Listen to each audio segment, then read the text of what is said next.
நமக்கு மூட்டு வலி, இடுப்பு வலி, கைகால் வலி போன்ற வலிகள் வரும்பொழுது உடனடியாக வலி மாத்திரைகளை நாம் உபயோகிக்க ஆரம்பிப்போம். இந்த வலி மாத்திரை நாம் தொடர்ந்து உபயோகித்து வரும்பொழுது நம்முடைய கிட்னி, லிவர் போன்ற எல்லா உறுப்புகளையும் பாதிக்கிறது.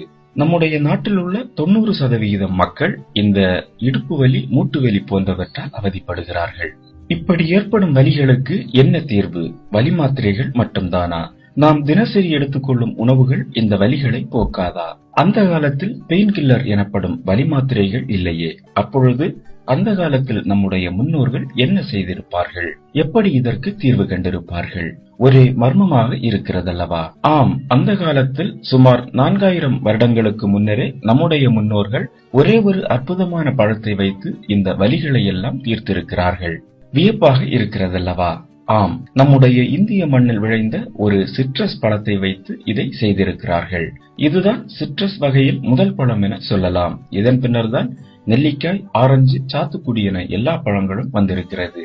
அப்படி மிகவும் அருமையான வலி நிவாரணி பழம்தான் கொளிஞ்சி பழம் என சொல்லக்கூடிய நார்த்தங்காய், நாரத்தம்பழம் எனவும் சொல்வார்கள். ஆங்கிலத்தில் சிட்ரான் ஃப்ரூட் என அழைக்கப்படுகிறது. இந்த பழத்தை மருத்துவத்தில் அனல்ஜெசிக் என பொதுவாக ஆங்கிலத்தில் சொல்வார்கள். அனல்ஜெசிக் என்றால் வலி நிவாரணி என அர்த்தம். நம்முடைய உடலில் ஏற்படுகிற மூட்டு வலி, இடுப்பு வலி, கைகால் வலி, தலைவலி போன்ற எல்லா வலியையும் தீர்க்கக்கூடிய சக்தி கொண்டது இந்த பழம். இதனுடைய தோலுக்கு மிகப்பெரிய மருத்துவ சக்தி உள்ளது. நம்முடைய உடலில் எங்கு வலி உள்ளதோ அந்த பகுதியில் இந்த பழத்தின் தோலை எடுத்து வலியுள்ள பகுதியில் ஆரஞ்சு தோலை மடக்கி பிழிந்து விடுவது போல் பிழிந்து விடுங்கள். அந்த ஜூஸை அந்த தோலை கொண்டே மசாஜ் செய்யுங்கள். 2-3 நிமிடங்கள் தொடர்ந்து மசாஜ் செய்ய வேண்டும். இது உங்கள் உடலில் உள்ள எல்லா வலியையும் போக்கும். முக்கியமாக மூட்டு வலியை உடனடியாக குணமாக்கும். அது மட்டுமல்லாமல் கேன்சர் வலியை போக்கக்கூடிய தன்மையும் இதற்குண்டு. அதுபோல் இந்த பழத்தை நீங்கள் தொடர்ந்து சாப்பிட்டு வந்தால் இரத்த அழுத்தம் முழுவதுமாக குறையும். இது முற்றிலுமாக நிரூபிக்கப்பட்டுள்ளது. மேலும் இந்த பழம் கொலஸ்ட்ராலை குறைக்க வல்லது.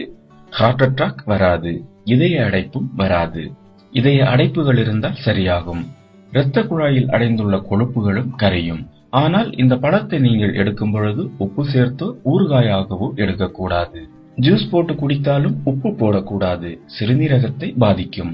இந்த பழத்தை சாப்பிடும் பொழுது புளிப்பு சுவையாக இருக்கும். சாப்பிட்டு முடித்த பிறகு இனிப்பு சுவை தெரியும்.